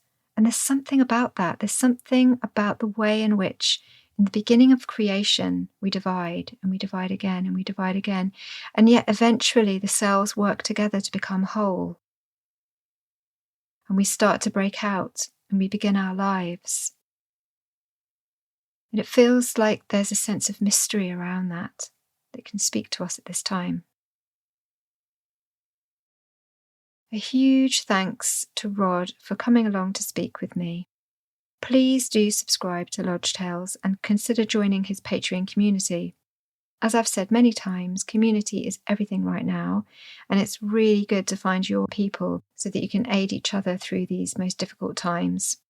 A big shout out and thanks to my wonderful Patreon community too, who were so supportive about this collaboration with Spectrovision and are just wonderful people that I love spending time with. Each month, I just look forward to our get-togethers and our exchanging of information and support with each other. So huge love goes out to each of my Patreon members. Thanks also to Daniel, Elijah, and Hayley for reaching out and inviting me to become part of this family of podcasts. I like to see my joining with Spectrovision as a ray of hope that people are discovering these stories and recognizing the call to reconnect with our imaginations, with nature, and with these beings who I do believe are helping us. Listen for the messages, open yourself to the guidance, and trust what it is that you receive. Trust that. If it feels like something that is meaningful to you, follow that thread and see where it leads. Like the rocks in Rod's community, the spirit world is there waiting for us to awaken once more. Much love to everybody, and always remain curious.